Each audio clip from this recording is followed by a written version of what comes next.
Reggie Bush is supposedly planning to sue the NCAA. JD Martinez and his groin get to take a vacation. And the Galaxy of LAFC head to the stretch run after an intriguing summer of transfers. Good morning.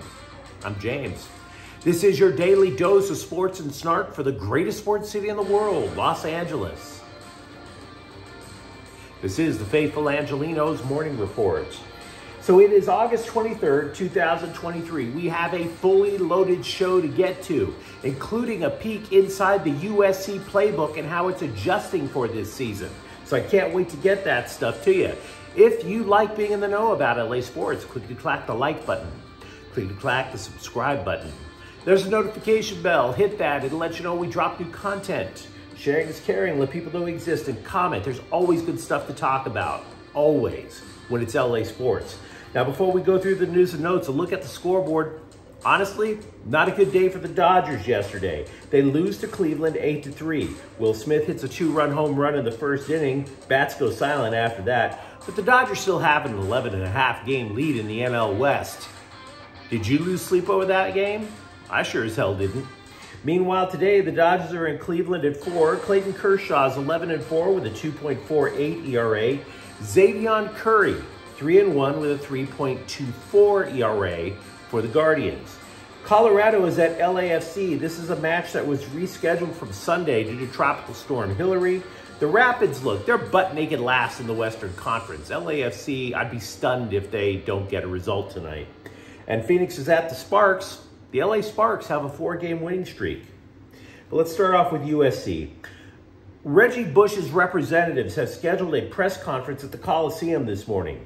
They're saying that he's going to sue the NCAA for defamation of character.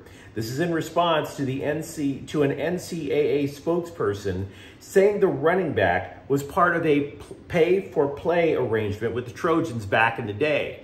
You might recall Bush won a Heisman Trophy with the USC back in 2005.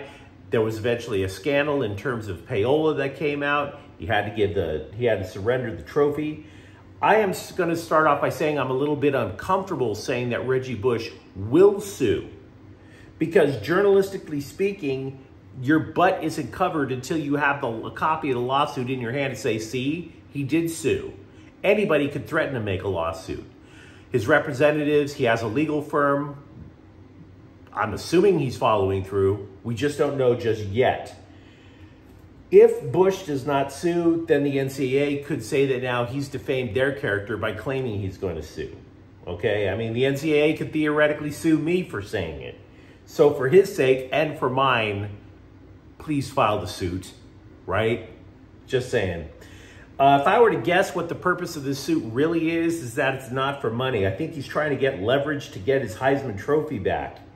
The Heisman folks, who are not affiliated with the NCAA, Bush went to him and said, look, athletes are getting paid now. Can I have my Heisman back? The Heisman people told him, allegedly, we'll be more than happy to do it, but we're only going to do it if the NCAA gives you your records back, your stats, etc. The NCAA said, hell no. And then on top of that, saying, hell no, because you were involved in a pay-for-play scheme. So I don't have no idea if there's any legal standing here whatsoever for defamation. We'll simply have to be patient. Regarding the Trojans now, Mario Williams, a wide receiver, is tempting fate. He told Pro Football Focus, or POOF, that USC would win the national title. No, not the Pac-12, the whole shebang. Quote, we are going to win a national championship. Nothing less, nothing more. That's what we're aiming for, and that's what we're going to get, unquote. Is that one of those kind of statements that kind of get you a little nervous? I mean, should you really assume a national title? Isn't that the type of stuff that people put on their locker rooms when they're in the opposing team, right? I'm just asking.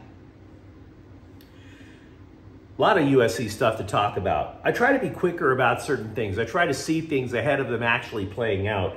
For example, any idiot could have told you that it's a priority for new USC athletic director Jennifer Cohen to keep Lincoln Riley happy, right? And by the way, the LA Times, in fact, does employ that idiot. Here is something that I failed to add. I didn't think about it. The transfer to the Big Ten. Mike Bone, the former AD, was trying to smooth the path for USC to transfer what they're doing for the Pac-12, travel arrangements, scheduling. How are the logistics of this going to work out? Not just for football, but for all the other sports. He was trying to smooth that out. I'm guessing Cohen likely has a plan that she wants to implement at USC. I think she already has one. Now, you might find it odd that I would assume it, but here's why. Washington is transferring to the Big Ten.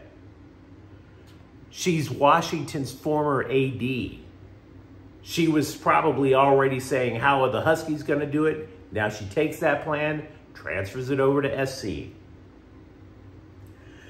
I love talking X's and O's. Please notice the grease board behind me that I'm going to get. You've heard of the run-pass option play. They call it the RPO. The RPO, it's run a lot in the NFL. In a traditional RPO, the quarterback has a pretty quick decision to make. Notice up top. Quarterback has to decide quickly whether or not he's going to hand the ball off to the running back. And this also puts pressure on the offensive line. Trust me, it's going to tie in USC really quick. The offensive line has to assume run because if they don't run block, the running back has nowhere to go. Quarterback has a quick decision to make. Do I hand the ball off or do I throw a bubble screen to this wide receiver? This wide receiver just basically steps behind this blocker, dishes it off to the wide receiver, tries to get 5 or 6 yards. It is an extremely common play now in college football. Run right, you can get, it is a little risky. The defense plays its cards right, they could get a pick 6 out of the whole damn thing with that hitch route going to the wide receiver, bubble screen. But now, what is happening is Lincoln Riley and some other coaches have said, what if we try something a little safer? What if we try something a little different that could actually get us even more yards? Behold, the slide RPO. Different than the RPO in that it takes away the risk of the pick 6 with the quick little bubble screen to the wide receiver. Different in that now you're asking the offensive line to block a different way. They have reinvented the RPO. Instead of having the running back going up the middle, you are now trying to get your running back to go wide. Because here's the difference. The quarterback makes the quick decision. Do I want to give this to the sweep? Notice all the linemen are now pushing in one direction. Or if I choose, I can have the wide receiver, instead of just staying here and taking the bubble screen, I'll just have the wide receiver come across, take a quick little pass that's super short, which means there's extremely little chance of it being intercepted, and having the wide receiver take off. Notice the question marks. We'll get to that in just a moment. What happens is that you have a wide receiver who is looking to see what the middle linebacker is doing.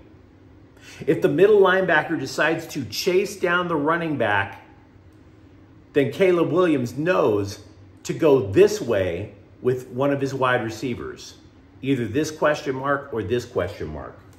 Now, the reason I had question marks there is because a wide receiver doesn't necessarily have to line up like a wide receiver. You will see, if you look at USC's offense last year, that a lot of times USC ran a shotgun formation with one back on each side. Only this guy wasn't a running back. It was often wide receiver Taj Washington. So in other words, what would happen is the quarterback would either hand off to a running back, say Austin Jones, and if Austin Jones didn't get it, by going this way, Caleb Williams starts running, and here's Taj Washington going right behind all these linemen with a wide open field in front of them.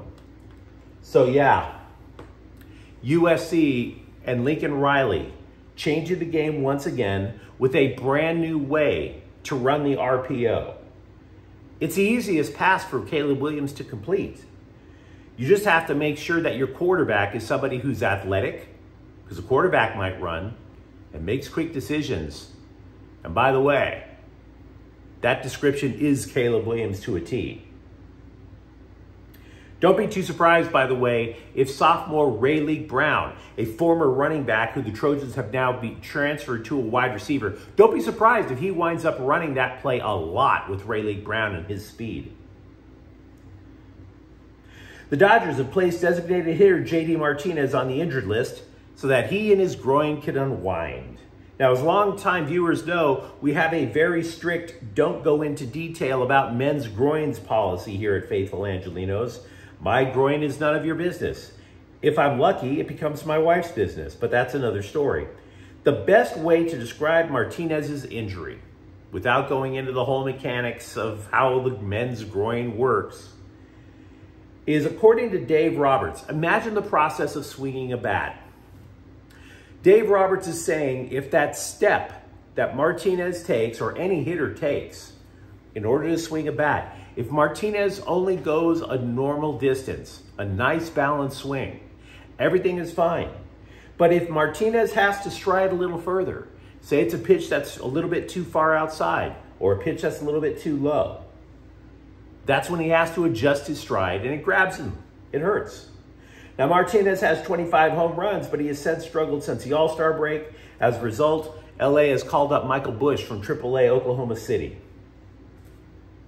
The Athletics' Tom Bogert said the Galaxy and LAFC are two of the four most interesting teams during the recent MLS transfer window.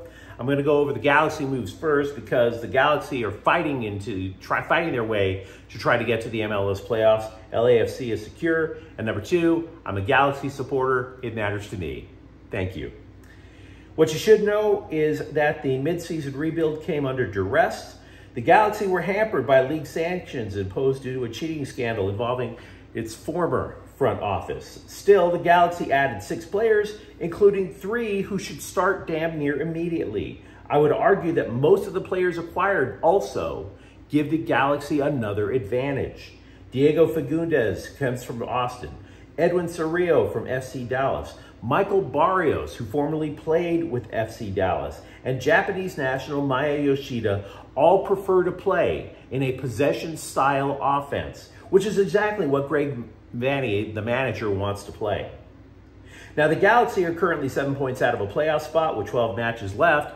It's going to be a hell of a climb, but I think the team right now is definitely deeper and better than the one it started the season with, so they have a shot. The Galaxy have also announced it will launch a fan council. This is one of the ways that the team is trying to mend fences with supporters after the whole Klein out movement. The council would consist of 15 fans, and the team wants to make it diverse. You don't even have to be a season ticket member to be part of it. That will make suggestions on a quarterly basis to make the game day experience better. I just want to be blunt. The Galaxy, under 10 years of foolishness under former President Chris Klein, they flushed away decades of goodwill, just decades, that were built primarily through winning. Under Klein, the franchise not only didn't win, but there seemed to be a practiced disdain for people who were fans of the team. Moves that were made that made you wonder if AEG was part of the Illuminati. They were so bloody secretive and opaque. I think the Galaxy is honestly trying to mend fences. Now, as for LAFC, if you remember, last year's summer transfer window, they wanted to erase all doubt about the team winning MLS Cup. So, blam! Italian legend Giorgio Chiellini. Blam! International superstar striker Gareth Bale. Both legit international studs. But what made this particular transfer window interesting, maybe more to me than to Bogert, is that the black and gold lost quality just as much as they added. Midfielder Philip Krastev is likely going to be a designated player with the team at some point, but he winds up replacing outgoing Jose Cifuentes, who left to join Glasgow Rangers over in Scotland. Mario Gonzalez is a center forward. You could say he's a direct replacement for the outgoing Mahala Opoku, who is now playing for Montreal. Bogert likens him to a different type of LAFC forward, though. Former LAFC forward, Chicha Arango. Christian Oliveira plays the wing, so they're confident about who they got, but they gave up players in the process. The NBA concluded its investigation into the James Harden public tirade against Philadelphia president Daryl Morey, and they fined Harden $100,000. $100,000. Here's why. It's one thing to have your surrogates leak to the press and say, "Psst, hey buddy, James Harden wants to play for the Clippers." But to go public with your trade demands and simultaneously call Philly, your employer, a liar? You better find your debit card in that beard, bruh. Better find it. But by the way, this isn't going to solve anything. It's only going to inspire James Harden to be a bigger jerk. So again, I realize he wants to play for the Clippers, but do you really want that on your team? Did an ESPN analyst drink the Kool-Aid about the Rams? Bill Barnwell lists 4 teams he thinks could make a big jump from last year, and he included the Rams. Here's his rationales. He had multiple. 1, the team defending the Super Bowl title won 5.5 fewer games than the Caesars Palace Sportsbook predicted. Now, already I don't like this because you're trusting the word of gamblers. The forecast for the Rams last year was to win 10.5. The Rams won 5. He argues that teams that underperform the Caesars Palace Sportsbook by that margin tend to bounce back. 40 such teams have done so, and then the next year, which would be the Rams this year, they average about 3.7 more wins. So in theory, you would have LA in the running to get 9. The second reason, the Rams lost so many players to injury that you have to figure a healthier team would win more.